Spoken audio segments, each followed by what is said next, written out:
这是第二天在 Essence 住的这个 apartment。这个 apartment 它是没有管理人员，所以我们花了很大的劲，最后才解决问题，才住进来。但这个 apartment 还真不错，来看一看。特别是 C 这个卫城就在正对面，这个景色是非常难得的。大家好，欢迎来到不再朝九晚五频道。上一集我们说了，我们几乎没有能够进到我们所预定的旅馆和房间，但是我们终于进来了。早上呢，我们就开始往卫城进发。卫城的门票是一位20 euro， 往上攀登的线路是有一定坡度的，但也不是特别难。我们是从西边的主要入口进入的。这个就是南边的这边坡上面，看起来是像是一个古时候的剧场。赫罗德阿提库斯音乐厅是一座古罗马时期的露天剧场，也是雅典最著名、保存最完好的古代剧场之一。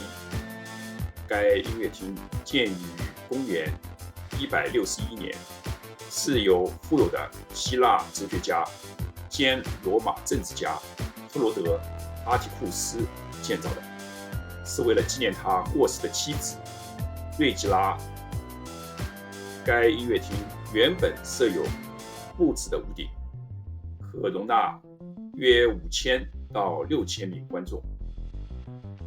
剧场的结构呢，是采用典型的罗马建筑风格，大家可以看到，还有半圆形的观众席，有3层高的舞台背景。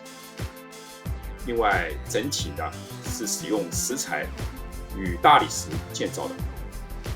由于它坐在卫城的南坡，音乐效果自然良好，特别适合音乐会与戏剧表演。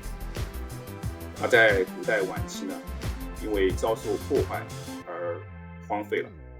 20世纪经过修复，现在已经重获使用。如今是雅典的艺术节的主要演出场地之一。每年夏季，世界级的艺术家、管弦乐队和歌剧呢，常在此演出。因为它的历史背景和这个音乐厅的音效，被认为是全球最迷人、最具历史感的露天剧场之一。再往上走，就到了帕特农神庙入口下面的一个平台处了。这儿是上下人群的交汇之地，好像一个十字路口，比较拥挤。从这个平台往北面看，应该是现代雅典都市区的一角。看那白色密集、几乎是层层铺盖的房屋，以及古老的普拉卡街区。再往远处是延绵的雅典都市区，这些白色的建筑与蓝天形成视觉上非常明亮的景色。再过来向西，是一座绿色盎然的山丘，叫做费罗波斯山。经常有人登顶拍照卫城的全景。山顶有 Philoppos 纪念碑，在那里看日落和拍摄卫城的夜景都是非常好的地方。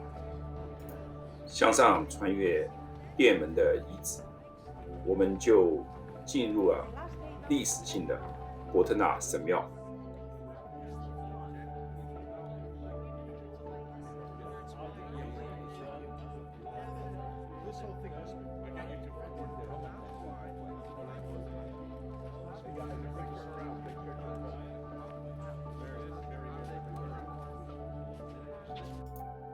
伯特农神庙是古希腊文明中最著名、最具有代表性的建筑，也是西方古典建筑与民主精神的象征。它由雅典人在公元前5世纪的黄金时代为敬奉雅典的守护神雅典娜而建立。原来在这座山上是有一座被波斯人毁坏的旧神庙的。在公元前447年到432年，也就是雅典实力最强盛的时代，由建筑师伊克提洛斯和卡利克拉特斯设计，雕塑家菲迪亚斯负责雕刻装饰，以及塑造了雅典娜的雕像。该建筑建于伯里克利执政时期，象征着雅典城邦的重生与荣耀。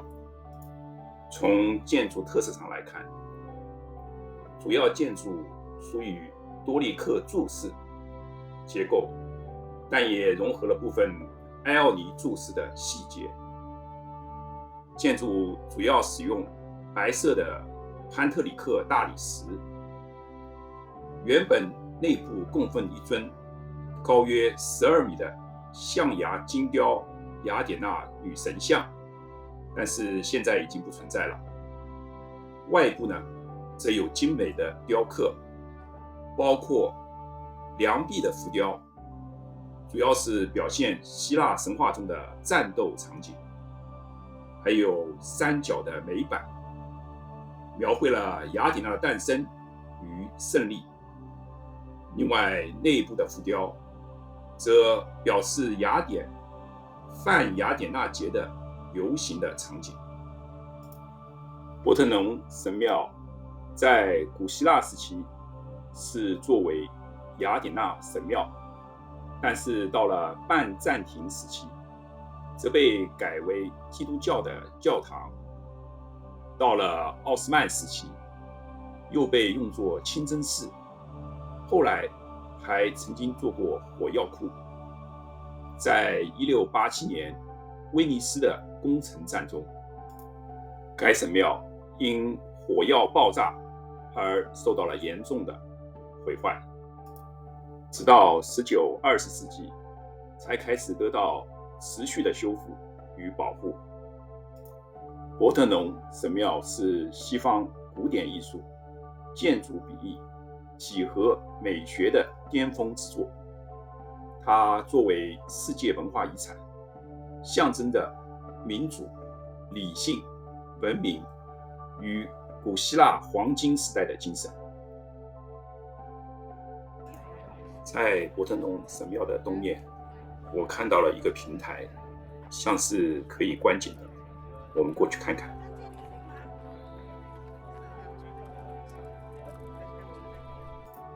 向东看，你可以很容易看到一座锥形的小山丘，顶端有一座小小的白色教堂，叫做圣乔治教堂。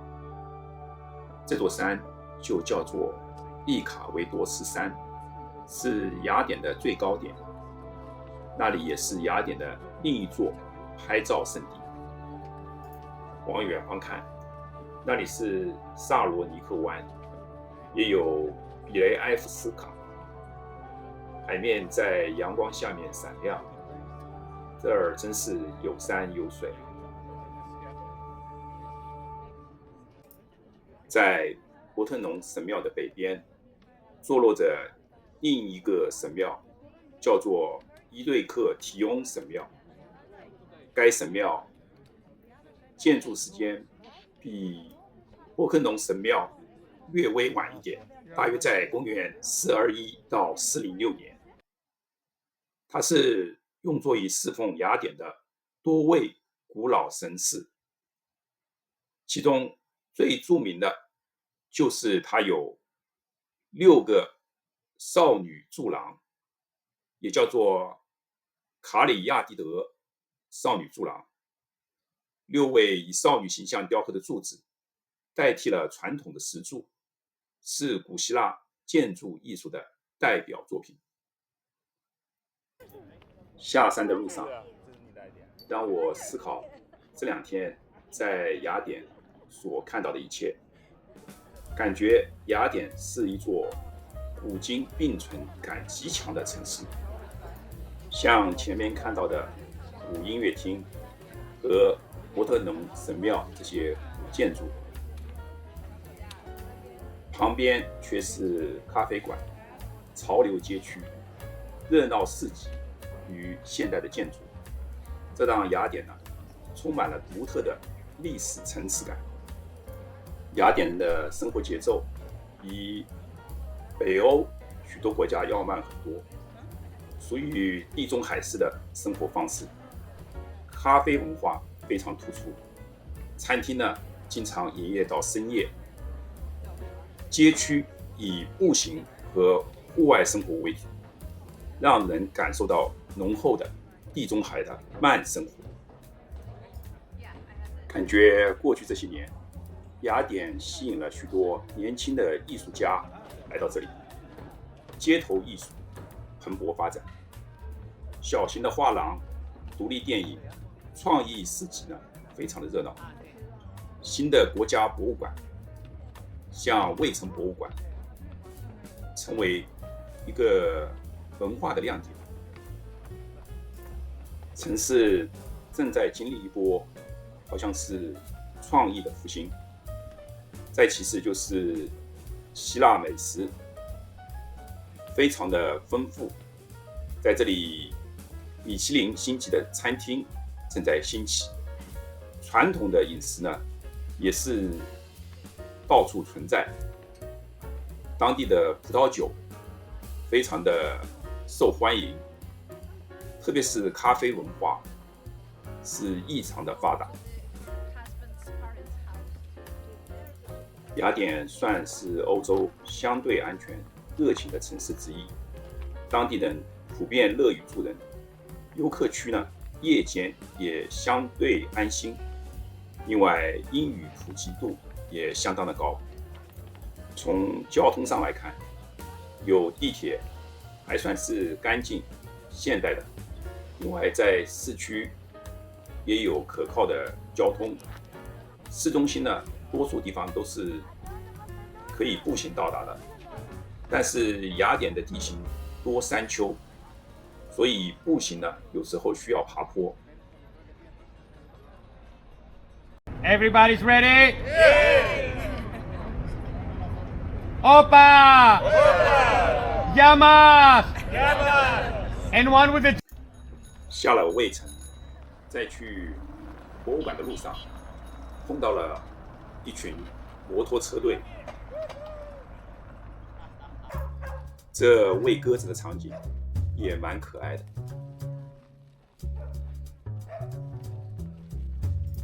到了卫城博物馆的外面，大家可以看，这里排起了长队。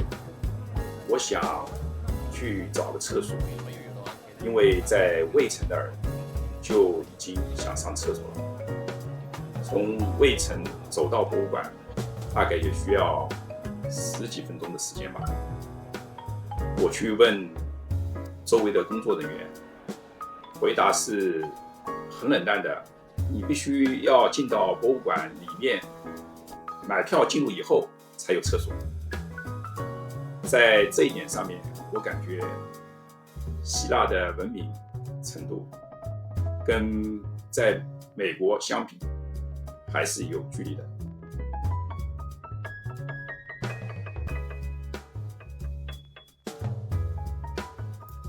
博物馆里确实有许多宝贝，大家可以自己看。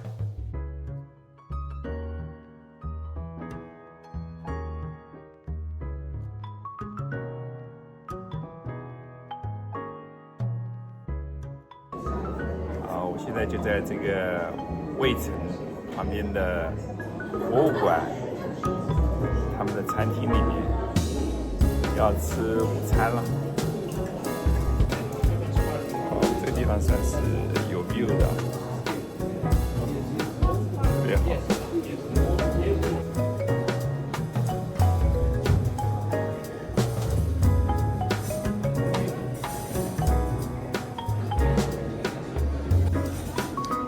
个午餐还是不错的，已经急不可待了，赶快就吃。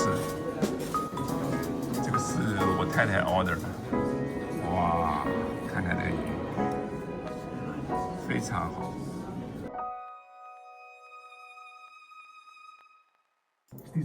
午餐后继续看博物馆。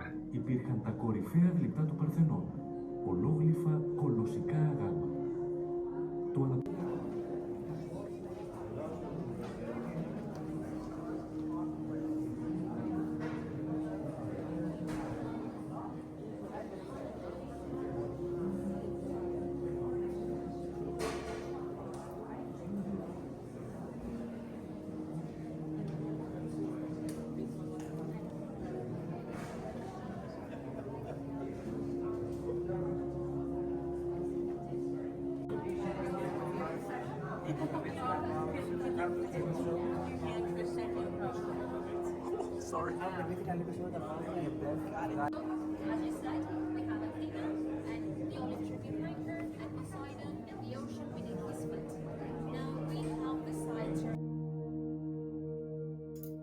大家还记得我们在卫城伊瑞克提翁神庙所看到的那6根雕刻成少女形状的柱子吗？每一位少女的姿态略微不同，衣袖与站姿极具艺术性，这是真正的珍品。这边有5个，大家看到，这都是原来的，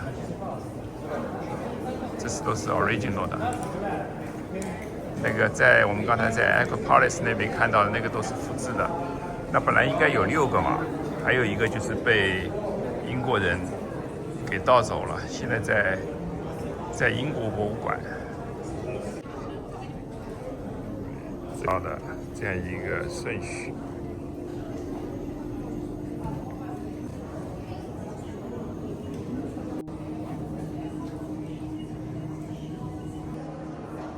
这是在地底下，一般这种古迹的话，经过这么多年都已经沉到地面下面，这就是应该是开发的时候在地底下的这样的场景。参观完博物馆以后，我们就走路回旅馆，最后再带大家看一看雅典街头的小巷的情景。